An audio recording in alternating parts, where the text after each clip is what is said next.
Career निवडताना आपल्या मनामध्ये कन्फ्युजन असतं की आपण 10वीनंतर पुढे काय केलं पाहिजे, आर्ट्सला जायचं का कॉमर्सला जायचं का सायन्सला जायचं. बरं, एखादं करिअर करण्यासाठी जे कौशल्य लागतं ते कौशल्य जर नसेल पण तरी पण आपण ते करिअर निवडून टाकलं तर पुढे गेल्यावर आपल्याला लक्षात येतं की अरे हे करिअर तर माझ्यासाठी नाही आहे. प्रत्येकाची कॅपॅसिटी पण वेगळी असेल, प्रत्येकाची ॲबिलिटी पण वेगळी असेल, पण करिअर निवडताना या गोष्टीचा विचार केला जात नाही की आपण आपल्या प्रवासाचं सामान बरोबर घेतलं, बॅग भरली, बॅग खांद्याला लावली आणि आपण बस स्टँडवर आलेले, पण आपल्याला कुठं जायचं तेच माहीत नाही, प्रवास सुरू करून टाकला आहे. पण आजचा कार्यक्रम मला असं वाटतं की थोडा वेगळ्या पद्धतीने व्हायला पाहिजे. वेगळ्या पद्धतीने म्हणजे कसं, व्याख्यानमध्ये व्याख्याते बोलतात आणि श्रोते ऐकतात, बरोबर आहे. पण माझा एक नेहमीचा अनुभव आहे, लेक्चर करे फ्रॅक्चर. काय आपल्याला फ्रॅक्चर व्हायचं का? त्याच्यामुळे फक्त मी एकटा बोलणार नाही आहे, तुम्ही पण बोलायचं आहे. चालेल? तुम्ही पण बोलायचं आहे. काही प्रश्न असतील, आपण आता पुढे 1 तासभर जे बोलणार आहे 3 विषय त्याच्यामध्ये आहेत की करिअर कसं निवडलं पाहिजे, पहिला भाग. दुसरा भाग आहे करिअरच्या विविध प्रकारच्या वाटा कोणकोणत्या असतात. आणि तिसरा भाग असेल प्रश्नोत्तराचा शेवटी, की ज्याच्यामध्ये तुमच्या मनामध्ये करिअर निवडण्याविषयी किंवा करिअरच्या विविध पर्यायांविषयी काही प्रश्न असतील तर तुम्ही प्रश्न विचारणार, मी त्याचं उत्तर देणार. चालेल? सगळे रेडी आहे? तुमचा ब्रेक वगैरे झाला आहे, नाश्ता वगैरे झाला आहे? कोणाला गुंगी सुस्ती येते असं काही नाही ना? मग सगळे कान देऊन लक्ष देऊन इकडे ऐकणार आणि इकडे बघणार पण आहे. कारण हा पुढचा 1 तास जर तुम्ही व्यवस्थित सगळं ऐकलं, समजून घेतलं तर हा 1 तास तुमचं पूर्ण पुढचं आयुष्य बदलवू शकतं, बरोबर. आजचा विषय आपला की करिअर कसं निवडावं. पण सगळ्यात महत्त्वाचं करिअर म्हणजे काय? तुमच्यापैकी कोणी सांगेल करिअर म्हणजे काय असतं? सांगा, करिअर म्हणजे काय? म्हणजे आपण जे शिकतो, इथून पुढे जे शिकणार आहे, जे काही परीक्षा देणार आहे, त्याला करिअर म्हणायचं का? मग काय असतं करिअर? जे नसतं ते माहिती आहे तुम्हाला, पण असतं ते सांगा मला, काय असतं करिअर? सांगता येत नाही ना? करिअर म्हणजे काय असतं की इथून पुढे आपण जे काही शिक्षण घेणार, त्या शिक्षणातून जे काही आपलं स्किल डेव्हलप करणार, कौशल्य विकसित करणार, त्याचा वापर अर्थार्जनासाठी करता आला पाहिजे, पैसे कमवण्यासाठी करता आला पाहिजे. आपण आपल्या स्वतःला आधार देता आलं पाहिजे, आपल्या कुटुंबाला आधार देता आलं पाहिजे, आईवडिलांना आधार देता आलं पाहिजे, जेणेकरून आपला सगळ्या बाबतीमध्ये विकास झाला पाहिजे, प्रगती झाली पाहिजे. आपली स्वतःची प्रगती झाली तर आपण कुटुंबाची प्रगती करणार, कुटुंबाची झाली तर गावाची होणार, गावाची झाली तर तालुक्याची होणार, तालुक्याची झाली तर जिल्ह्याची होणार, जिल्ह्याची झाली तर देशाची होणार, बरोबर आहे. तुम्हाला माहिती आहे, भूगोलात तुम्ही शिकलेले, लोकसंख्येच्या बाबतीमध्ये भारत हा जगात कितवा देश आहे? पहिला का दुसरा? दुसरा. किती जणांचं मत आहे? ओके. पहिला किती जणांचं मत आहे? गुड. ज्यांनी पहिला दिलं त्यांच्यासाठी टाळ्या होत्या. आधी होतो आपण 2 नंबरवर, चीन आपल्या पुढे होता, पण काही महिन्यांपूर्वीच आपण तो रेकॉर्ड ब्रेक करून टाकला आहे. भारत हा जगाच्या पाठीवर सर्वाधिक लोकसंख्येचा देश आहे. त्याची दुसरी बाजू, लोकसंख्येमध्ये तुम्ही भूगोलात शिकला असाल की लोकसंख्येमध्ये तरुणांचं पण प्रमाण असतं. मग पूर्ण सगळ्या जगामध्ये जेवढे पण देश, त्या देशांच्या बाबतीत जर आपण विचार केला आणि भारत आणि इतर जगातले सगळे देश, अमेरिका, जपान, जर्मनी, इंग्लंड वगैरे सगळे प्रगत देश, या सगळ्यांच्या देशांमध्ये आणि भारतामध्ये एक प्रामुख्याने महत्त्वाचा फरक असा आहे की लोकसंख्येमध्ये तरुणांच्या लोकसंख्येचं एक प्रमाण असतं. तर आज भारत देश असा आहे की ज्याच्यामध्ये 70% लोकसंख्या ही तरुणांची आहे. तरुणांची म्हणजे काय की ज्यांचं वय साधारणतः 18 वर्षापासून तर 35 वर्षापर्यंत आहे आणि ही संख्या पुढे वाढत जाणार आहे. जर आज तुम्ही 10वीची परीक्षा 2025मध्ये देणार, बरोबर ना? 24मध्ये देणार, गुड. म्हणजे तुम्ही जागेवर आहात. 2024मध्ये तुम्ही 10वीची परीक्षा देणार, 2026मध्ये तुम्ही 12वीची परीक्षा देणार, तिथून पुढे 3 किंवा 4 वर्ष पुढे शिकणार सगळेच ना? म्हणजे तुमच्याकडे कुठल्याही प्रकारची डिग्री कोणत्या वर्षी असणार? 2030. मग तुम्हाला आत्ता जे दिसतं आहे की 2030मध्ये मी स्वतःला कुठे बघतो आहे किंवा स्वतःला मी कुठे बघते आहे, मी इमेजिन करू शकते आहे का, मी इमेजिन करू शकतो आहे का की 2030मध्ये मी कुठल्या फील्डमध्ये असेल, त्याला काय म्हणतात, काय, करिअर. आता समजलं सोपं. पण समजा जर नसेल स्किल तर काय होईल, 2030पर्यंत तुम्ही जर या गोष्टीचा विचार केलेला नाही तर काय होईल, करिअर निवडताना काय चुका होतात. स्लाईड चेंजर ना.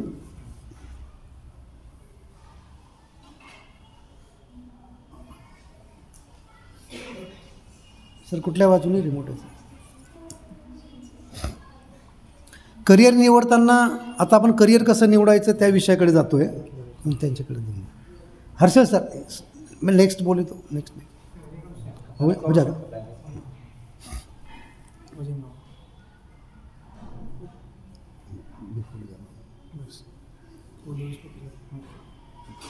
करिअर निवडताना आपल्या मनामध्ये कन्फ्युजन असतं की आपण 10वीनंतर पुढे काय केलं पाहिजे, आर्ट्सला जायचं का कॉमर्सला जायचं का सायन्सला जायचं. बऱ्याचदा पॅरेंट्स किंवा आपले नातेवाईक तेच आपलं ठरवून टाकतात पुढे काय करायचं. बरोबर आहे की नाही.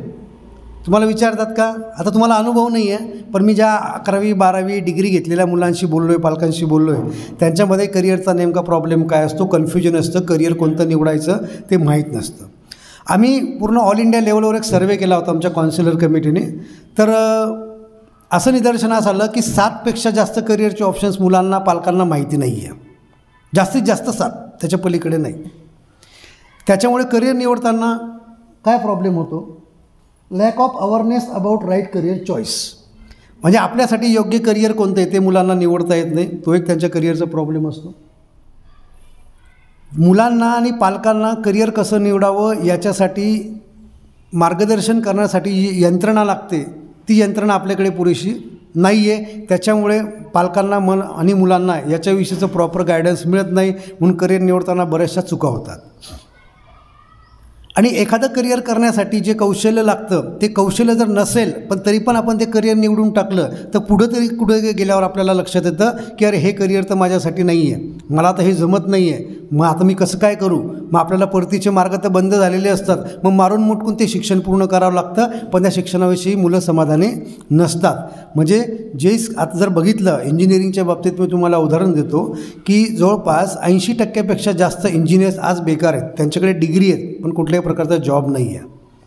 हे का होतं, आपल्याकडे भरमसाठ इंजिनिअरिंगचे कॉलेजेस आहेत की ज्या कॉलेजची बिल्डिंग आहे सगळे चकपक आहे पण तिथे चांगले शिकवणारे शिक्षक नाही, तिथं लॅबोरेटरीज नाही.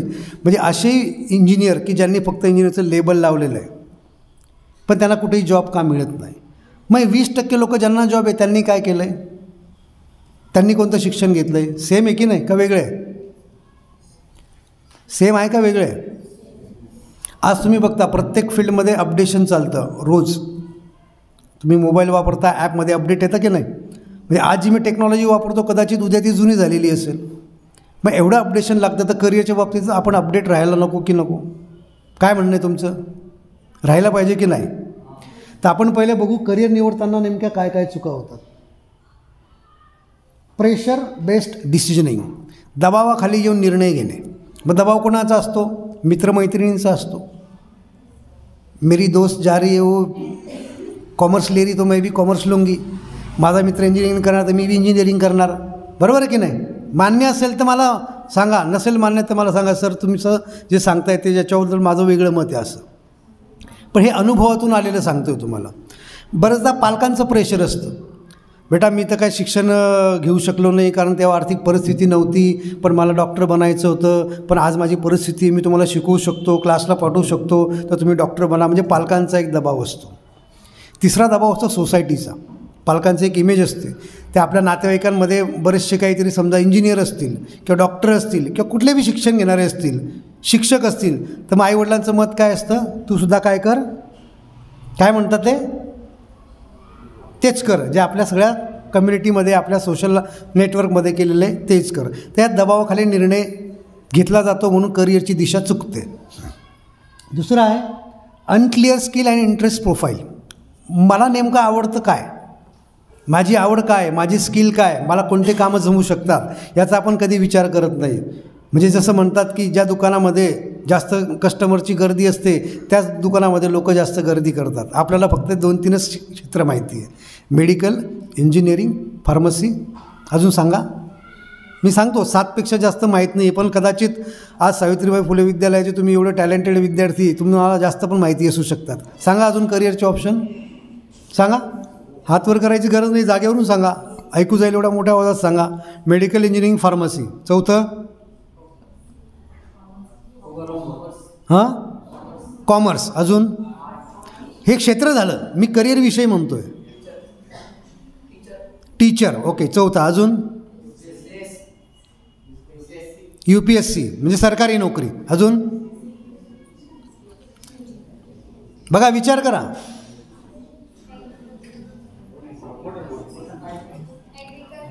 ॲग्रिकल्चर. Very good. अजून ITI. अजून कलेक्टर म्हणजे सरकारी नोकरी झालं ना ते. MBA, music. बघा, मोजके क्षेत्र आपल्याला माहिती आहे. हे करिअरबद्दल आपल्याला माहीत नसतं, त्याच्यामुळे आपली चूक होते. टॉप नोन ओनली, की ज्या क्षेत्राविषयी माहिती त्या क्षेत्रामध्ये करिअर करणे ही दुसरी करिअरची एक चूक असते. बरोबर आहे. अशा नवीन नवीन खूप क्षेत्र आहे की ज्या क्षेत्रामध्ये आपण करिअर करू शकतो, पण आपल्याला त्याविषयी माहिती नसते. तर आपल्याला करिअरच्या वाटा या पुढच्या भागामध्ये या आजच जे काही दुसरा टप्पा मी सांगितला त्याच्यामध्ये तुम्हाला जवळपास 20पेक्षा जास्त फील्ड्सची माहिती मिळणार आहे. किती? 20पेक्षा जास्त करिअरच्या फील्डची माहिती मिळणार आहे. पुढे जाऊया आपण. 6 चुका होतात, त्याच्यातल्या पहिल्या 3 मी सांगितल्या. नॉट रेडी फॉर फ्युचर, भविष्यासाठी आपण तयार नाही आहे की पुढं कोणत्या प्रकारचे जॉब्स असतील. ChatGPT कोणी ऐकलं आहे? येस. AI वाचलं असेल कुठंतरी. AI ॲलेक्सा माहिती आहे सगळ्यांना काय ते? म्हणजे बऱ्यापैकी माहिती तुम्हाला. म्हणजे फ्युचरमध्ये कोणते ट्रेंड येणार आहे जॉबचे, एक थोडक्यात सांगतो. पूर्वी न्यूजपेपर इंडस्ट्रीमध्ये, सर जर्नलिझममध्ये आहेत म्हणून तुम्हाला एक तेच उदाहरण देतो. पूर्वी प्रूफ रीडर असायचे की जे रिपोर्टरने लिहून दिलं आहे ते बरोबर आहे का, ग्रॅमॅटिकली काना मात्रा विलांटी वाक्यरचना शब्दरचना बरोबर आहे की नाही हे बघण्यासाठी प्रूफ रीडर असायचे प्रत्येक न्यूजपेपरमध्ये, प्रत्येक पब्लिशिंग हाऊसमध्ये. आज ते जॉब नाहीसे झालेले. प्रूफ रीडर करणाऱ्यांना जॉब नाही आहे, कारण हे काम आता कोण करतं आहे? कम्प्युटर करतो आहे. कशाच्या सहाय्याने करतो आहे? आर्टिफिशियल इंटेलिजन्सच्या सहाय्याने करतो आहे. ChatGPT हे असं तंत्रज्ञान आहे की ते ChatGPTला तुम्ही प्रॉम्प्ट द्या की हे ChatGPT राईट मी अ लिव्ह ॲप्लिकेशन लेटर, लगेच तो ChatGPT ते काय करतो, मला लेटर तयार करून देईल, ड्राफ्ट करून देईल. लगेच तुम्ही लेटर लिहायचं, देऊन टाकायचं, झाला विषय. इंग्लिश यो नो काही संबंध नाही. हे बदलते ट्रेंड आहे. त्या ट्रेंडविषयी आपली जागरूकता नसते म्हणून आपल्याला करिअर निवडीत प्रॉब्लेम येतो. नॉट बेस्ड ऑन पर्सनॅलिटी आणि स्ट्रेंथ. आता तुम्ही इथं जर बघितले, काही मुलांची हाईट कमी आहे, काही मुलांची हाईट जास्त आहे, काही मुलं एकदम बारके, काही मुलं एकदम धष्टपुष्ट आहे. बरोबर आहे. हां, काही मुलं एकदम मस्क्युलर आहे, काही मुलं एकदम नाजूक आहेत, मुलं असो मुली असो. म्हणजे डायव्हर्सिटी आहे की नाही, विविधता आहे की नाही.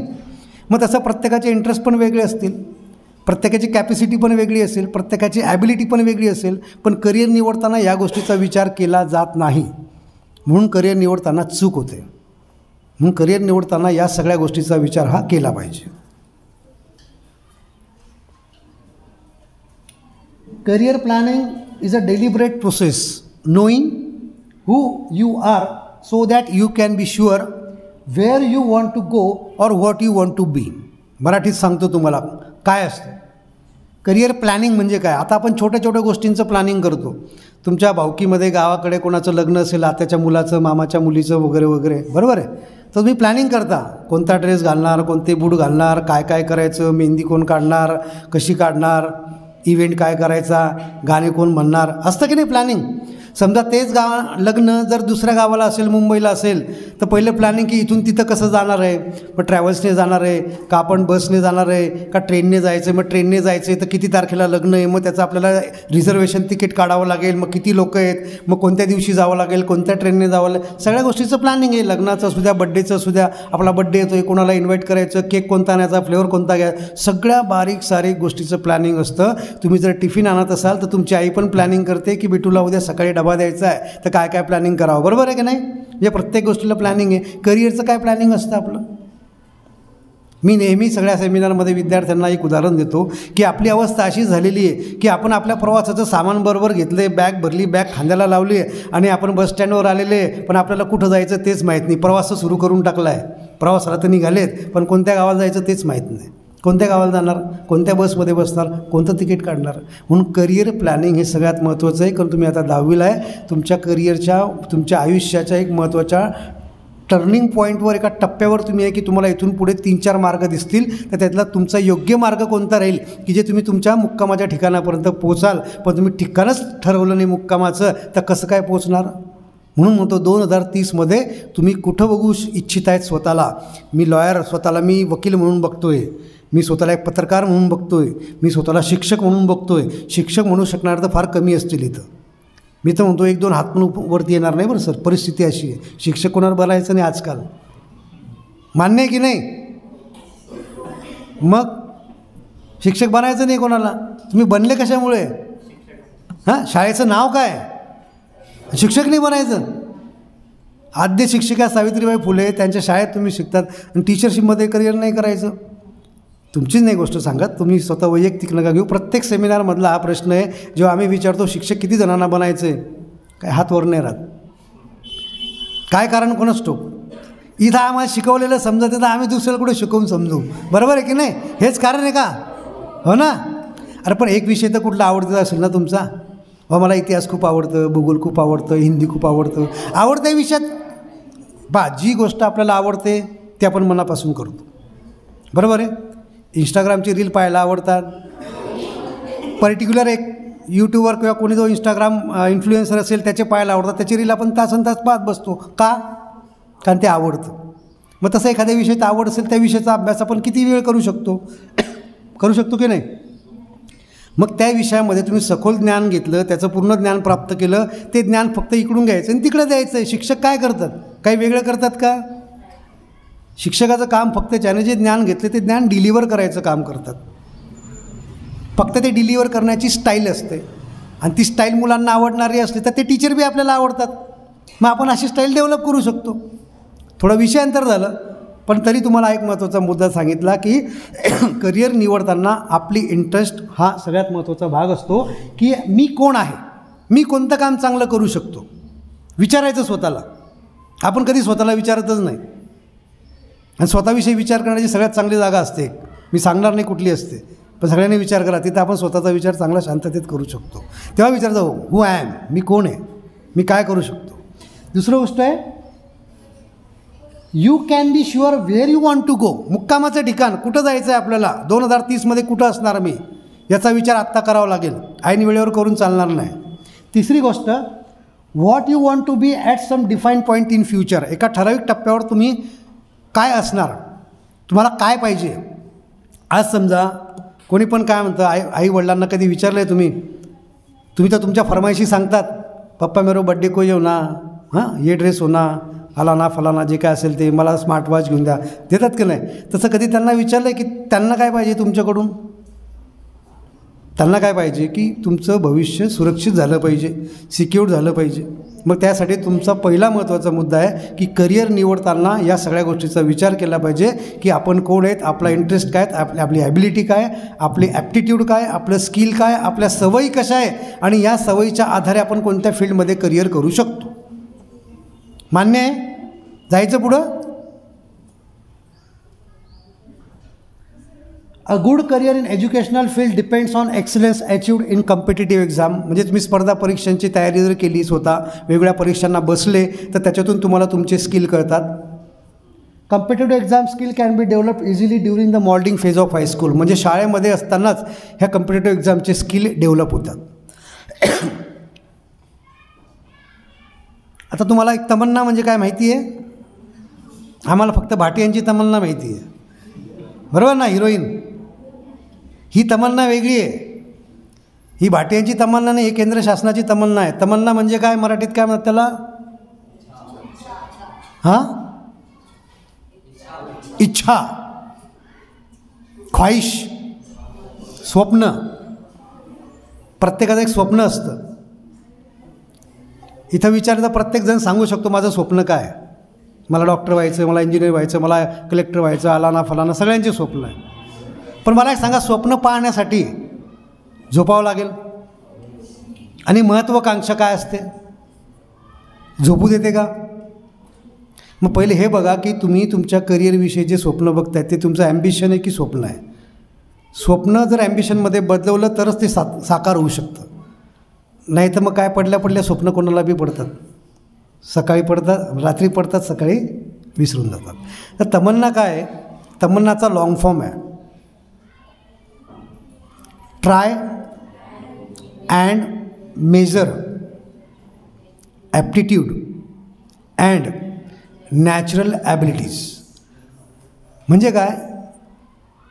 आपल्या स्वतःचा ॲप्टिट्यूड म्हणजे काय? त्याला क्षमता म्हणतात. थोडक्यात सोप्या भाषेत सांगतो की मी काय करू शकतो, मला काय काय येतं, काय काय जमतं, ते ॲप्टिट्यूड माझ्यामध्ये किती आहे ते मोजायचं. आणि नॅचरल ॲबिलिटी, दोन प्रकारचे स्किल असतात. एक असतं जे आपल्याला जन्मजात आलेलं असतं स्किल, आणि दुसरं स्किल असतं ते आपण प्रयत्नपूर्वक डेव्हलप करू शकतो. दोन्ही गोष्टी एकत्र झाल्या पाहिजे.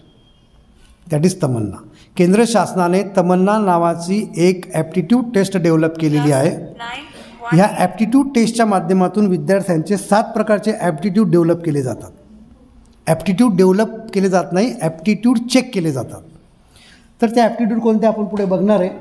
CBSE आणि NCERT. CBSE जसं आपलं महाराष्ट्र शासनाचं SSC बोर्ड आहे, तसं केंद्र शासनाचं CBSE बोर्ड आहे. आणि NCERT ही राष्ट्रीय पातळीवरची एक संस्था आहे जी आपल्या शिक्षण क्षेत्रावर काम करते.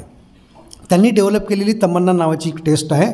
आणि आपण काही दिवसांमध्ये आपल्या सावित्रीबाई फुले शाळेतल्या 8वी 9वीच्या विद्यार्थ्यांसाठी ही ॲप्टिट्यूड टेस्ट घेणार आहोत.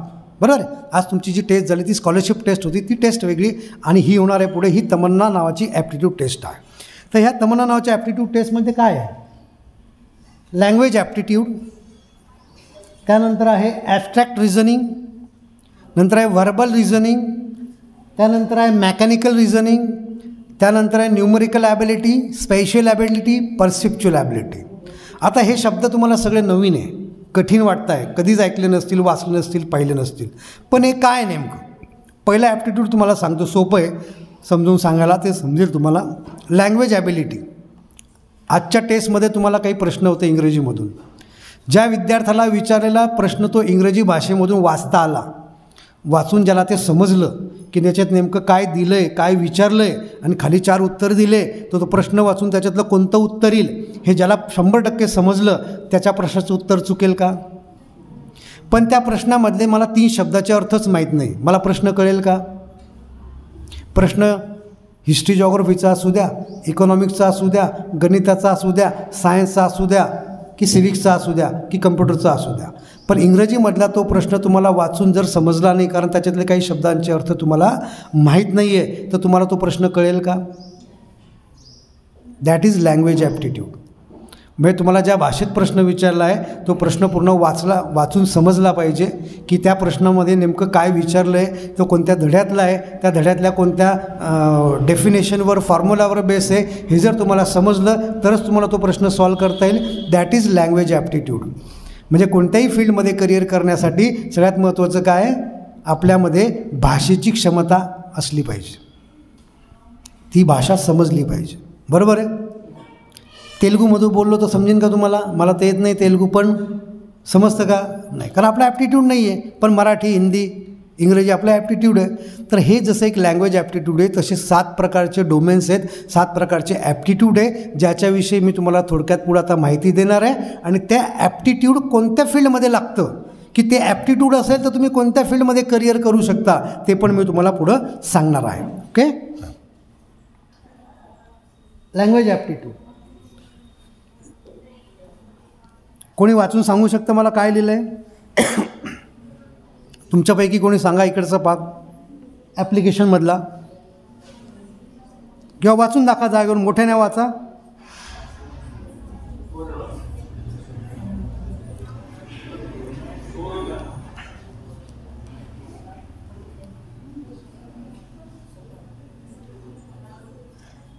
सांगताय कोणी? तुमची परीक्षा नाही घेते मी तुम्हाला आधीच बोललो आपल्याला 2 वे कम्युनिकेशन ठेवायचं. वाचा बेटा. Very good. पहिले तर ताईसाठी टाळ्या. हे पण एक ॲप्टिट्यूड आहे. घरी तर आपण डिंगे मारतोय बोलताना, पण आपल्याला 50 लोकांच्या समोर बोलता आलं पाहिजे, उभं राहून प्रश्न मांडता आला पाहिजे, बोलता आलं पाहिजे. हे पण एक प्रकारचं एक स्किल आहे की नाही? सांगा ताई.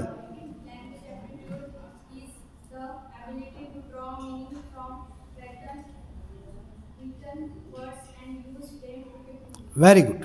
लँग्वेज ॲप्टिट्यूड म्हणजे काय की जे काय लिखित स्वरूपातलं जे माहिती असते ती माहिती वाचून समजली पाहिजे, त्या माहिती वाचून तिचा वापर करता आला पाहिजे, म्हणजे लँग्वेज ॲबिलिटी. आता ही लँग्वेज ॲबिलिटी कुठं लागते, कोणकोणत्या करिअरमध्ये लागते? Language aptitude is important for performance courses and occupations किंवा वोकेशन्स, म्हणजे वोकेशनल ITI वगैरे जे असतात त्याच्यात जर विचार केला आपण तर गणितामध्ये लागतं. जर्नलिझम, पत्रकार व्हायचं असेल आपल्याला, मीडियामध्ये जायचं असेल तिथं लागतं. मग जर्नलिझम म्हणजे न्यूजपेपरचाच नाही, केबल चॅनलचा असो, न्यूज चॅनलचा असो, सोशल मीडियाचा असो, तो रिपोर्टर जो असतो तिथं लागतं. लॉ, वकिली क्षेत्रामध्ये लागतं. मीडिया, माध्यम क्षेत्रामध्ये लागतं. Electronic media, print media, paper media. त्याच्यानंतर इकॉनॉमिक्समध्ये अर्थशास्त्र. त्यानंतर लागतं टुरिझम, पर्यटन क्षेत्रामध्ये लागतं. आता पर्यटन क्षेत्रामध्ये कसं लागतं? आपला जिल्हा आहे संभाजीनगर, पर्यटनाची राजधानी महाराष्ट्राची. का राजधानी आहे? जगप्रसिद्ध 2 लेण्या या ठिकाणी, अजिंठा आणि वेरूळ. बीबी का मकबरा आहे, काही आणखी तिथं 2 लेण्या पण आहे, बौद्ध लेणी वगैरे. त्याच्यानंतर पानचक्की आहे. म्हणजे हिस्टॉरिकल बॅकग्राऊंड असलेलं आपलं संभाजीनगर आहे. इथं बरेचशी लोक असे आहेत की ज्यांची उपजीविका हे टुरिस्ट गाईड म्हणून चालतं. वेगवेगळ्या देशातले लोक येतात. समजा आता जर जापानी कोणी पर्यटक जर आला या ठिकाणी, त्याला जर बौद्ध लेणी किंवा वेरूळ लेणी, अजिंठा लेणी समजून सांगायची असेल तर कोणत्या टुरिस्ट गाईडला हायर करतील? ज्याला मराठी येते त्याला घेतील, की ज्याला इंग्लिश येते आणि त्याला घेतील, की ज्याला हिंदी येते त्याला घेतील, की ज्याला इंग्लिश आणि जापानी येते त्याला घेतील? म्हणजे त्याने जापानीमधून काही विचारलं तर याला कळेल, सांगू शकतो. बरोबर आहे. म्हणजे जॉब कोणाला भेटेल ज्याला दोन्ही भाषा येत आहेत, म्हणजे भाषेच्या आधारे पैसा कमवू शकतो. मोठमोठे इंडस्ट्रीज आपल्याकडे शेंद्रा, बिडकीन, मोठमोठे म्हणजे 5 स्टार MIDCs होत आहेत. याच्यामध्ये दुसऱ्या देशातून लोक येतात इंडस्ट्रीज, की त्यांना महाराष्ट्रामध्ये छत्रपती संभाजीनगरमध्ये उद्योगधंदा चालू करायचा आहे, त्यांची मोठी कंपनी सुरू करायची आहे. पण ते आलेले आहेत समजा स्पेनमधून, त्यांची भाषा आहे स्पॅनिश, त्यांना इंग्लिश येत नाही. इकडे आपल्याकडे ज्याची MIDCचा अधिकारी त्याला इंग्लिश चांगली येते पण त्याला स्पॅनिश येत नाही. आणि ते जे गुंतवणूकदार आहे त्यांना स्पॅनिशशिवाय दुसरी भाषा समजत नाही. मग तिथं जर काम करणारा लागतो इंटरप्रिटर, दुभाषी त्याला म्हणतात मराठीमध्ये. तो दुभाषी काय करतो, त्यांनी स्पॅनिशमध्ये काही बोललं का ऐकून घेतो आणि ते इंग्रजीमध्ये ट्रान्सलेट करून आदल्या अधिकाऱ्याला सांगतो. मग त्या प्रश्नावर अधिकारी उत्तर देतो, ते समजून घेतो, इंग्लिशमधून आणि स्पॅनिशमध्ये ट्रान्सलेट करून सांगतो. दोघांच्या मधल्या संवादाचं माध्यम म्हणून तो काम करतो. आणि त्याला जो पगार मिळतो तो सेकंदांवर मिळतो, मिनिटांवर मिळतो, तासावर मिळतो. दॅट इज दुभाषी, इंटरप्रिटर. हे करिअर ज्याची भाषेवर कमांड असेल. आलं लक्षात? Tourism, studies, travel and tourism, advertising, हे आहे लँग्वेज ॲप्टिट्यूड. समजला पहिला ॲप्टिट्यूड? मग तुम्हाला या ॲप्टिट्यूडवर कमांड मिळवायची असेल तर भाषाविषय पक्के पाहिजे. कोणतीही भाषा येण्यासाठी त्याचं व्याकरण पक्कं पाहिजे आणि व्याकरणासोबत त्या भाषेचा शब्दसाठा पाहिजे. सी म्हणजे काय? SEE, सी, पान. लुक, LOOK, वॉच, ऑब्झर्व, सगळंच पान आहे. सगळं कृती पाहण्याचीच आहे पण प्रत्येकाचा संदर्भ वेगळा आहे. लुक म्हणजे काय? मान वळून जेव्हा आपण बघतो त्याला लुक म्हणतात. Look, there the file, look, बरोबर. सी म्हणजे कॉमन एक नॉर्मल पाहणे. वॉच म्हणजे लक्षपूर्वक पाहणे. वॉच ठेव बरं, कोणी घेऊन जाणार नाही वस्तू याच्यावर. ऑब्झर्व, सायन्सचे टीचर म्हणता ऑब्झर्व करा प्रॅक्टिकलमध्ये, म्हणजे निरीक्षण करून पाहणे. पिप, PWP, पिप, दाराच्या फटीतून डोकावून पाहतो आपण, पप्पा आले की नाही घरी हो, त्याला काय म्हणतात? पिप. स्टेअर, स्टेअर म्हणजे काय? क्या घुरके देख रहा रे, बरोबर ना, स्टेअर, एकटक पाहणे. म्हणजे बघा, पाहणे पण त्याला वेगवेगळे शब्द आहे की नाही, याच्यासाठी शब्दसाठा आवश्यक असतो. ही जी लँग्वेज ॲबिलिटी ही सगळ्यांशी रिलेटेड होती म्हणून सांगितली तुम्हाला इतका वेळ जास्त. Abstract reasoning. ॲबस्ट्रॅक्ट रिझनिंग म्हणजे काय असतं की लॉजिकल थिंकिंग आपल्याला करता आलं पाहिजे, वेळेचं मॅनेजमेंट आपल्याला करता आलं पाहिजे आणि लॉजिकल थिंकिंग विचार करून. स्लाईड चेंज नाही झाली, ओके.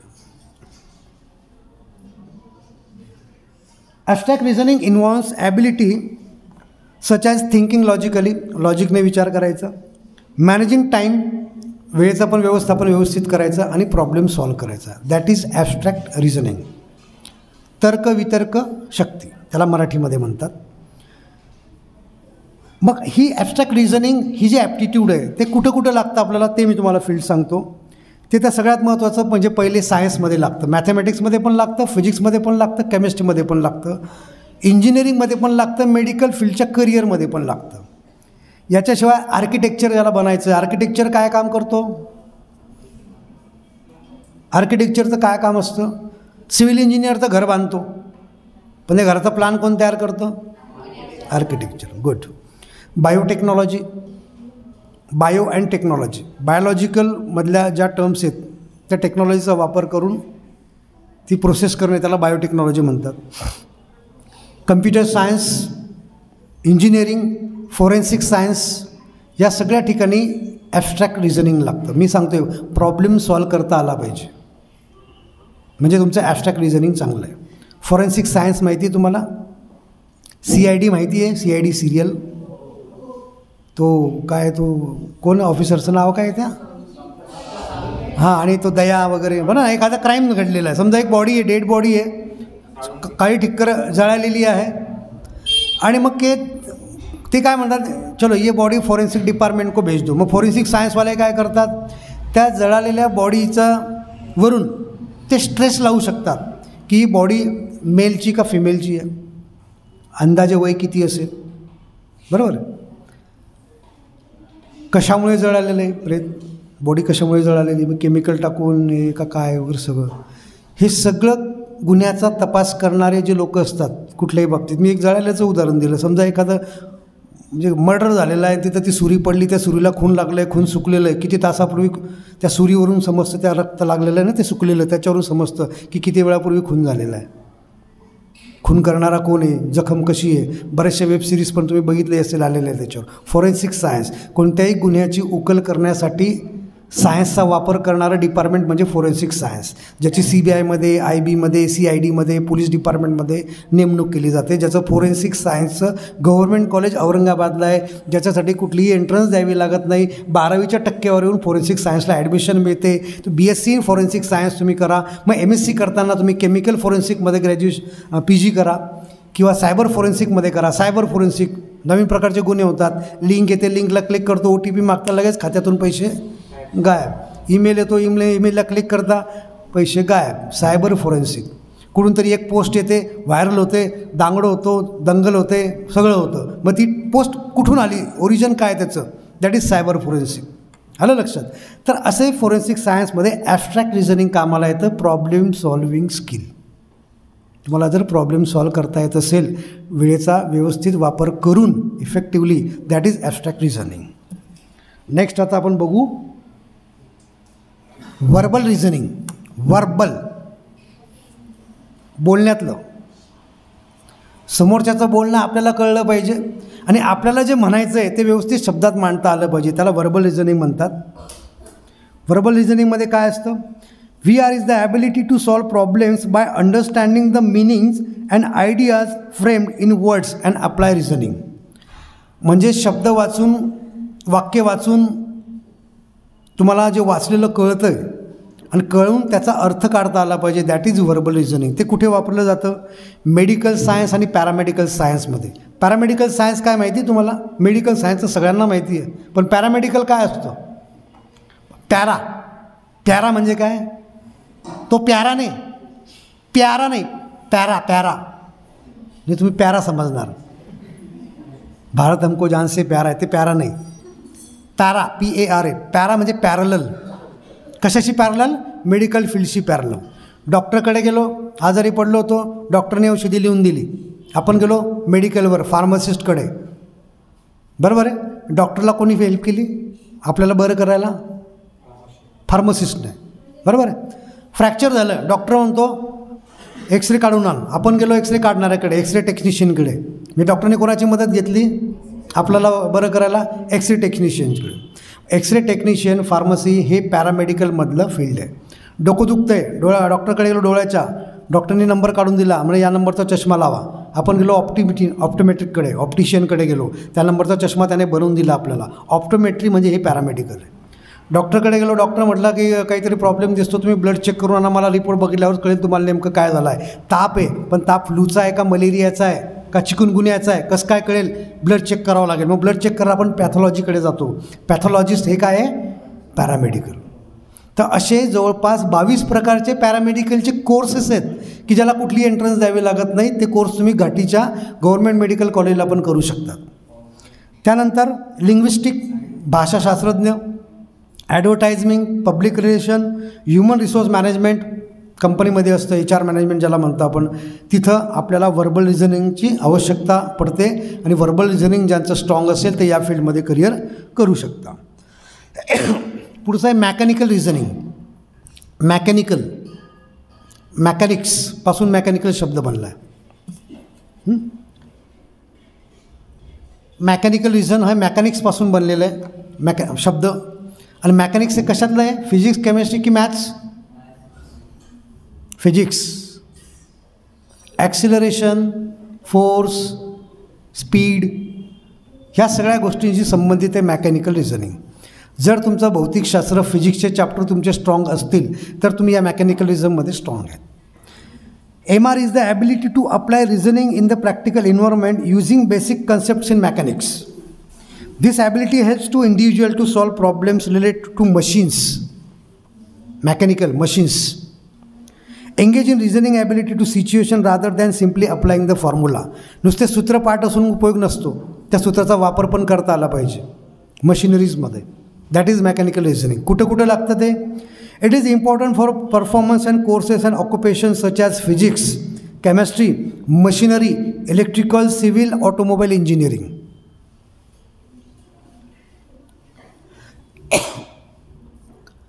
दोन मित्र आहे. एक मित्र अभ्यासामध्ये खूप हुशार आहे, तो चांगला शिकला, त्याने डिग्री घेतली, पण त्याला कुठल्याही प्रकारचा जॉब मिळाला नाही.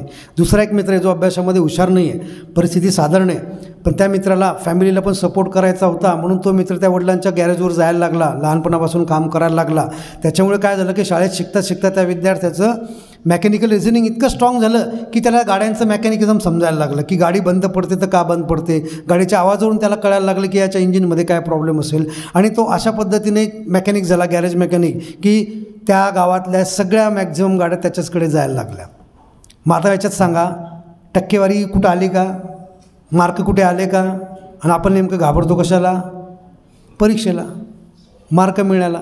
कारण आपल्याकडे ही चुकीची पद्धत आहे की मार्क मिळाले म्हणजे हुशार आणि मार्क नाही म्हणजे काहीच कामाचं नाही. बोलतात घरी टाकून बोलतात, तुम्हाला बी बोलत असतील, मला बी बोलायचे, म्हणून आज तुमच्यासमोर उभा आहे, बरोबर आहे. नंतर सांगेल कधीतरी का बोलायचे. पण दोन उदाहरणामधून तुम्ही लक्षात घ्या की ज्या विद्यार्थ्यांना लहानपणापासून ते काम करायला लागला, सवयीमुळे त्याचं स्किल डेव्हलप झालं.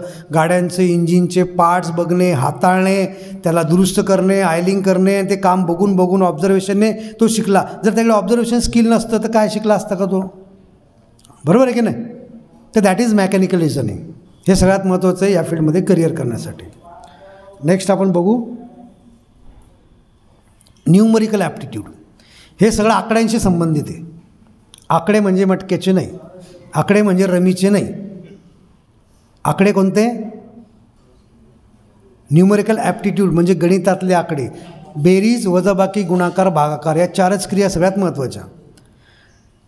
आता न्यूमरिकल ॲप्टिट्यूड म्हणजे काय? Numerical aptitude is a ability to perform mathematical operations quickly and correctly. एक प्रश्न तुम्हाला विचारतो, जर त्या प्रश्नाचं उत्तर जो मला बरोबर देईल त्या विद्यार्थ्याला माझ्याकडून एक छोटंसं चॉकलेट आहे. 50 पैशाचं 1 रुपयाचं असेल, पण किंमत आहे की ते गिफ्ट आहे, रिवॉर्ड आहे.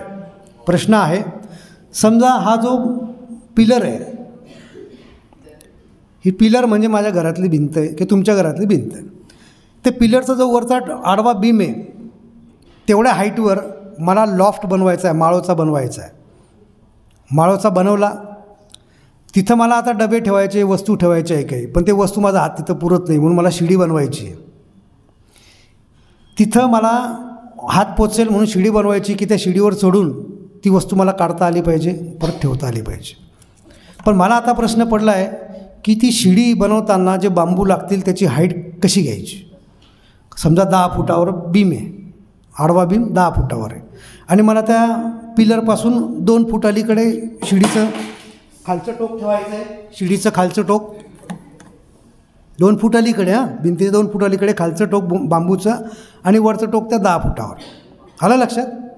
तर आता मी ती बांबूची हाईट कशी काय काढू, काय वापरू सांगाल मला कोणी. बघा चॉकलेट मिळेल, रिवार्ड. इतक्या लोकांसमोर एक स्पेशल फोटो निकालना भाई उस स्टूडेंट का जो एकदम बढ़िया सी इसका आंसर देगा. सांगा मला.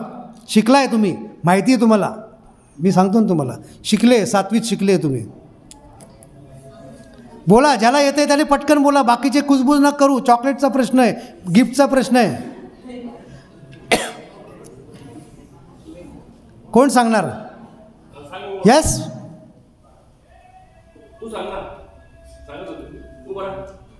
कोणाला येते सांगा, हात वर करा. कोणाला येते. कसं काढलं 12 फूट. प्रश्न माझा तो नाही आहे. प्रश्न माझा आहे की ती हाईट ते मोजमाप करायला तुम्ही काय वापरणार, कोणतं फॉर्म्युला वापरणार, कोणतं ज्ञान वापरणार, कोणतं स्किल वापरणार, जे तुम्ही शिकले, परीक्षा दिले, मार्क बी मिळवले त्याच्यावर. कोणीतरी बोलला आता काय. बोला बोला. कोणता फॉर्म्युला. आत्ता कोणीतरी बोललं ना. बरोबर उत्तर आहे तुझं, सांग.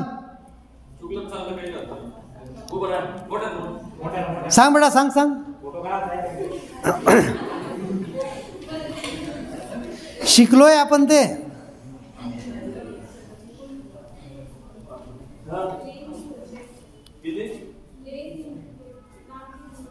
कोणता फॉर्म्युला तो. लांबी गुणिले रुंदी. नाही नाही, नाव आहे. 10 फूट म्हणजे काय झाली हाईट, 2 फूट म्हणजे काय झाला बेस. आणि जी बांबूला आम्हाला का जी हाईट काढायची तो बांबू म्हणजे काय. हां, आलं की नाही लक्षात आता. म्हणजे आपण शिकलो आहे, आपलं पाठ बी आपण परीक्षेत लिहून मार्क बी मिळवले, पण त्याचा असा व्यवहारात वापर करता येत नसेल तर काय उपयोगाचं शिक्षण. हां, मग आता हे चॉकलेट तर मीच घ्यायला पाहिजे. निकालो भाई मेरा फोटो. बरोबर आहे की नाही. पायथागोरसचं थेरम, पायथागोरसचं प्रमेय. आपल्याला कर्ण काढायचं आहे, आपल्याला उंची दिली आणि बाजू दिलेली आहे, बरोबर ना. बेस दिलेला आहे, पाया दिलेला आहे, आपल्याला कर्ण काढायचं आहे. म्हणजे आपण गणितामध्ये जे काही शिकतो. अरे तुम्हाला एखादी वस्तू 2000ची नोट दिली व काही आणायला सांगितलं सामान आणि पैसे आणतानाच चूक करून टाकली, घरी किती बोलण्या बसतील. तुला एवढं बी गणित येत नाही का. किती रुपयाचा माल आला आणि किती रुपये परत आले. म्हणजे गणिताचा वापर व्यवहारात करावा लागतो प्रत्येक ठिकाणी. मग तो जर तुम्हाला करता येत असेल चांगल्या पद्धतीने म्हणजे तुमची न्यूमरिकल ॲबिलिटी चांगली आहे, जे मॅथमॅटिक्समध्ये, स्टॅटिस्टिकमध्ये, बँकिंगमधल्या करिअरमध्ये लागतं, सगळ्या प्रकारच्या इंजिनिअरिंगमध्ये लागतं, ॲक्च्युरल सायन्समध्ये लागतं, हेल्थ सायन्समध्ये लागतं, अकाउंटन्सीमध्ये लागतं. न्यूमरिकल ॲबिलिटीचं स्किल जे गणितावर आधारित असतं. पुढचं आहे स्पॅशियल ॲबिलिटी. स्पॅशियल ॲबिलिटी म्हणजे काय. Spatial ability is to imagine an object in space. Special ability म्हणजे काय. Is the ability to imagine an object in space and decide how it will be look like when rotated in given direction. म्हणजे एखादी वस्तू तुम्हाला दाखवली हवेमध्ये. समजा हे रिमोट आहे. हां, हे रिमोट आहे. हे रिमोट तुम्हाला आता असं दिसतं आहे आणि समजा याच्यासमोर जर आपण असा आरसा लावला तर या आरशातली प्रतिमा तुम्हाला कशी दिसेल रिमोटची. असंच दिसेल का फ्लॅट दिसेल. फ्लॅट दिसेल ना, कारण फ्लॅट आहे. मग अशा एखाद्या हवेतल्या वस्तूची प्रतिमा तुमच्या नजरेसमोर आली आणि ती प्रतिमा जर रोटेट केली किंवा मिरर इमेज केली तर ती कशी दिसेल हे इमॅजिन करून ज्यांना कळतं ते म्हणजे स्पेशियल ॲबिलिटी. कुठे कुठे लागते ती लागते 2D 3D डायमेन्शनमध्ये, ॲनिमेशनमध्ये लागते, ॲनिमेटर वगैरेमध्ये. ते लागते आर्ट्समध्ये, ते लागतं डिझाईनमध्ये, ते लागतं visual and performing arts, engineering, physics, chemistry, geometry सगळ्यात महत्त्वाचा part, 2D 3D geometry part तुम्हाला कदाचित झाला असेल 9th 10thमध्ये. आर्किटेक्चरमध्ये लागतं, ॲस्ट्रॉनॉमीमध्ये लागतं, मल्टीमीडियामध्ये लागतं, फॅशियल ॲबिलिटी. आणि सगळ्यात शेवटचं आहे ते म्हणजे परसेप्च्युअल ॲबिलिटी. कोणतीही गोष्ट परसेप्च्युअल ॲबिलिटी म्हणजे काय? Perceptual ability involves comparing visual information like numbers, letters और combination of letter and number. बऱ्याचदा काय असतं की नंबर आपण तुमचा नंबर लिहून द्यावं, नंबर लिहून देतात, पण परत 10, 9, 8, 7, 6, 5, 10 आकडे झाले का बरोबर चेक करतात. होतं की नाही असं बऱ्याचदा? That is perceptual ability. तो नंबर लक्षात कसं ठेवायचा ते परसेप्च्युअल ॲबिलिटी. बरोबर आहे? डावा मेंदू उजवा मेंदू हे दोघांचं कॉम्बिनेशन असतं त्याच्यामध्ये. तर ज्या विद्यार्थ्याची परसेप्च्युअल ॲबिलिटी चांगली असेल, नावं फक्त कठीण आहे पण हे सगळं आपल्याला माहिती आहे, नावांवर नका जाऊ, ते नावांना पाठ पण नका ठेवू, लक्षात पण नका ठेवू, पण ती ॲबिलिटी लक्षात घ्या. ती कुठं लागते? कोडिंग. ॲप बनवण्यासाठी ज्याला कोडिंग येतं, कोडिंग म्हणजे ही एक भाषा आहे, कम्प्युटरची भाषा आहे. ज्याला ही कम्प्युटरची भाषा आली, जिला कोडिंग म्हणतात, तो ॲप बनवू शकतो, ॲप डेव्हलप करू शकतो, तो हॅकर पण बनू शकतो, तो कम्प्युटर इंजिनियर बनू शकतो. तर कोडिंगमध्ये परसेप्च्युअल ॲबिलिटी महत्त्वाचा रोल प्ले करतं. बँकिंग सेक्टरमध्ये ज्यांना आकड्यामध्येच खेळायचं असतं, त्याच्यानंतर computer programming, accountants, data entry, police, detective, machine jobs, secretarial jobs, या सगळ्या ठिकाणी परसेप्च्युअल ॲबिलिटीचा वापर केला जातो. मग ज्याची ही ॲबिलिटी स्ट्रॉंग असेल तो या फील्डमध्ये करिअर करू शकतो. ह्या 7 ॲबिलिटी समजल्या तुम्हाला? नेक्स्ट करायला लागेल पुढं ना. Perceptual ability, ability to quickly, accurately and meaningful compare visual information, letters, numbers, objects, pictures and patterns. अशा या 7 प्रकारच्या ॲबिलिटीज आहेत. आलं लक्षात? समजल्या? या बाबतीत काही प्रश्न आहे? तर करिअरचा निवड करताना आपल्यामध्ये या ॲबिलिटी आहेत की नाही हे बघून करिअर निवडलं पाहिजे. पण ॲबिलिटी चेक कोण करून देणार? म्हणून शासनाने, केंद्र शासनाने, NCERT आणि CBSEने मिळून तमन्ना नावाची ॲप्टिट्यूड टेस्ट डेव्हलप केली. आणि ही टेस्ट आता मराठवाडा स्तरावर जास्तीत जास्त विद्यार्थ्यांपर्यंत, ज्या संस्थेसाठी मी काम करतो, ज्ञानदीप फाउंडेशन सेंटर, DFC ज्याचं नाव आहे, आमचे संचालक गोविंद काबरा सर आणि शीतल काबरा मॅडम यांच्या नेतृत्वामध्ये 150पेक्षा जास्त शिक्षक, 3,500पेक्षा जास्त विद्यार्थी दरवर्षी आमच्याकडे शिकतात आणि हे सगळे ॲप्टिट्यूड डेव्हलप करतात त्यांना ज्या फील्डमध्ये करिअर करायचं आहे त्या करिअरसाठी. तर ते तुमचं ॲप्टिट्यूड किती आहे, या 7पैकी कोणते तुमचे स्ट्रॉंग आहे, कोणते तुमचे खूप कमी आहे, कोणते तुमचे ॲव्हरेज आहे, हे शोधण्याचं काम ही ॲप्टिट्यूड टेस्ट करणार आहे, जी काही दिवसांमध्ये आम्ही तुमच्यासाठी तुमच्या शाळेमध्ये राबवणार आहे. आदरणीय जाधव सरांनी, प्रिन्सिपल सरांनी त्या बाबतीमध्ये आमचं बोलणं झालेलं आहे. आपल्या संस्थेचे जे संचालक आहेत बापू साहेबांशी पण बोलणं झालं आहे त्या बाबतीत. तर आपण तुमच्यासाठी ती टेस्ट विनामूल्य, बाहेर ज्या टेस्टचे 5,000 ते 7,000 रुपये घेतात ती टेस्ट विनामूल्य आपण उपलब्ध करून देणार आहोत. ती टेस्ट ऑनलाईन असेल तर विनामूल्य असेल, ऑफलाईन घेतलं तर नॉमिनल त्याचे स्टेशनरी चार्जेस वगैरे काय ते फक्त तुम्हाला लागतील. पण त्या तुम्हाला एक रिपोर्ट मिळेल ती टेस्ट दिल्यानंतर. त्या रिपोर्टमध्ये तुम्हाला कळेल की तुमचे कोणते ॲप्टिट्यूड स्ट्रॉंग आहे आणि त्या स्ट्रॉंग ॲप्टिट्यूडप्रमाणे तुम्ही कोणतं फील्ड निवडलं पाहिजे करिअरसाठी 11वी-12वी नंतर. किंवा एखादं ॲप्टिट्यूड तुमचं कमी आहे पण तरी पण तुम्हाला ते ॲप्टिट्यूड लागणारं फील्ड निवडायचं, तर ते ॲप्टिट्यूड कसं डेव्हलप करता येईल त्यासाठी DFC तुमच्यासोबत आहे. त्यासाठी DFC काम करते. तुमचे ॲप्टिट्यूड डेव्हलप करण्यासाठी DFC काम करते. ओके. 2030मध्ये जॉब्स तुम्ही स्वतःला कुठे बघताय? एक 30 सेकंद सगळ्यांनी डोळे मिटा. डोळे मिटून इमॅजिन करा 2030मध्ये तुम्ही कुठे बघताय. एका मुलाने गमतीशीर उत्तर दिलं होतं की मी शेतामध्ये म्हशीच्या पाठीवर बसलेला असेल म्हणे. मग त्याला ते दिसलं. तुम्हाला काय दिसतंय बघा आणि ऑनेस्टली बघा, डोळे मिटा आणि शांतपणे बघा आपण कुठे असलं पाहिजे. आणि सगळ्यांनी नंतर सर एक असाइनमेंट जाधव सर, या सगळ्यांकडून त्यांना काय दिसलं होतं हे लिहून घ्याल नंतर शाळेत. इमॅजिन करा. तुम्हाला फॉग दिसत असेल तरी चालेल, लिहा, सांगा आम्हाला काहीच दिसलं नाही, फॉग दिसलं फक्त, आम्हाला काळाकुट्ट दिसलं. जे दिसलं ते सांगा प्रामाणिकपणे. उगीच ना शान मारायची नाही. Doctor, collector, police. क्षमतांचा विचार करा, आपण ते करू शकतोय का नाही. ओके, नंतर सरांना सांगाल सगळे. चलो नेक्स्ट.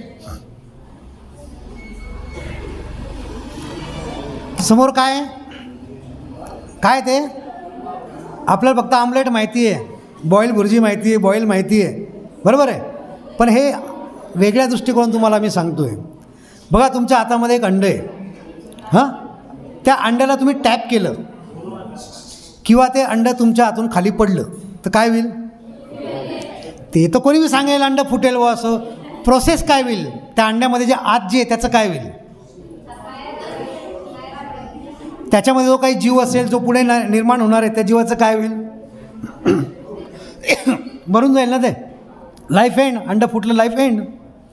पण तेच अंडं जर इनर फोर्सने स्वतःहून फुटलं, त्याच्यातून काय बाहेर पडेल? पिल्लू बाहेर पडेल. म्हणजे लाईफ एंड्स का life begins? Life begins and life end, दोन गोष्टी. बाहेरच्या प्रेशरने जर तुम्ही तुमच्या करिअरचा निर्णय घेतला तर तुमचं करिअर एंड.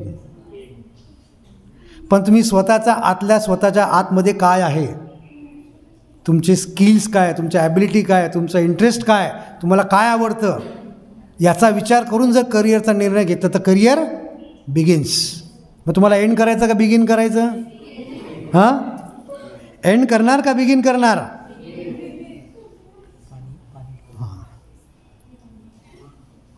चालायचं मग प्रवासाला.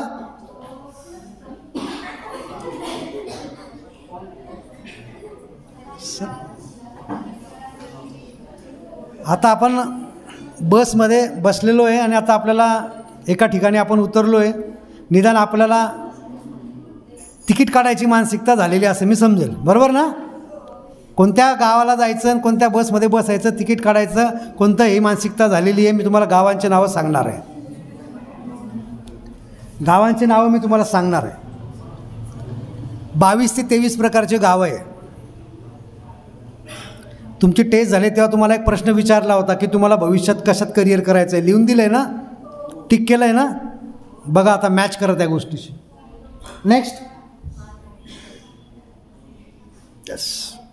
Yes, medical science, paramedical science, बघा, इंजिनिअरिंग, ॲग्रिकल्चर, ॲव्हिएशन. सर आपला वेळ कमी का? Aviation, architecture and design, travel and tourism, management, media, Indian army, Indian navy, Indian air force, central arm and police force, law, MPSC, UPSC, banking, film industry आणि foreign education. हे एवढे गावं आहेत, हे एवढे करिअरचे वेगवेगळे फील्ड आहेत. आलं लक्षात? आलं लक्षात तुम्हाला? आता याच्यापैकी आता मेडिकल सायन्सवर जर बोलायचं झालं तर अजून मी 1.5 तास बोलू शकतो, पण आपल्याकडे तेवढा वेळ नाही आहे. पण तुम्हाला याच्यापैकी कुठल्याही फील्डबद्दल जर माहिती हवी असेल तर पहिले आपण काय करू, तुमची ॲप्टिट्यूड टेस्ट घेऊ आणि तुमचं ॲप्टिट्यूड कोणतं चांगलं आहे त्याच्यानुसार रिपोर्ट देऊ. आमचा नंबर मी तुम्हाला देऊन देतो. आमचा हेल्पलाईन नंबर आहे, प्रत्येकाने नंबर नोट डाऊन करून घ्या. तुम्हाला करिअरविषयी किंवा तुमच्या असलेले स्किल डेव्हलप करण्याविषयी जर तुम्हाला कुठलीही हेल्प पाहिजे असेल तर मी तुम्हाला एक ब्रोशर देणार आहे आता. त्या ब्रोशरवर आमचे नंबर आहेत, त्या नंबरला तुम्ही व्हॉट्सअप मेसेज करू शकता. तुम्हाला तुमच्या करिअरविषयी ज्याचं तुम्हाला जायचं आहे त्याचं पूर्ण विनामूल्य मार्गदर्शन केलं जाईल. सर त्या बॅगमध्ये ब्रोशर देऊ शकतो ना आपण मुलांना? हर्षल सर, हाँ वो ब्रोशर्स है, वो हर स्टूडेंट को अपन दे देंगे. उसमें मेरा नाम आहे, माझं नाव आहे सुदर्शन सोनवणे, माझा नंबर पण त्याच्यावर आहे. तुम्हाला कुठल्याही फील्डमध्ये करिअर करायचं असेल मला व्हॉट्सअपला मेसेज पाठवू शकता. तुम्हाला त्या करिअरविषयीची सगळी माहिती, म्हणजे इंडियन नेव्हीत करिअर करायचं आहे तर काय करावं लागेल ही सगळी माहिती तुम्हाला मिळेल. ओके. आता शेवटचे 10 मिनटं प्रश्नोत्तराचं सेशन आहे. तुम्हाला काही प्रश्न असेल तर विचारा. माझ्या बाजूने मला जे सांगायचं होतं, करिअर कसं निवडावं आणि करिअरच्या वाटा कोणत्या, नेक्स्ट सेशनला कधी जर आपण एकत्र आलो तर याच्याविषयी आपण डिटेलमध्ये पुन्हा बोलू शकतो. ओके, चला प्रश्न, काही प्रश्न आहे कोणाला? बघा 2च वेळा प्रश्न येत नाही काही. एक तर सगळं इथून गेलं असेल तर प्रश्न अजिबात येणार नाही, किंवा सगळं समजलं असेल तर प्रश्न अजिबात येणार नाही. तुम्हाला सगळं समजलं आहे असं गृहीत धरू का? आहेत काही प्रश्न ॲप्टिट्यूडबद्दल, करिअरबद्दल? मग थांबू आपण.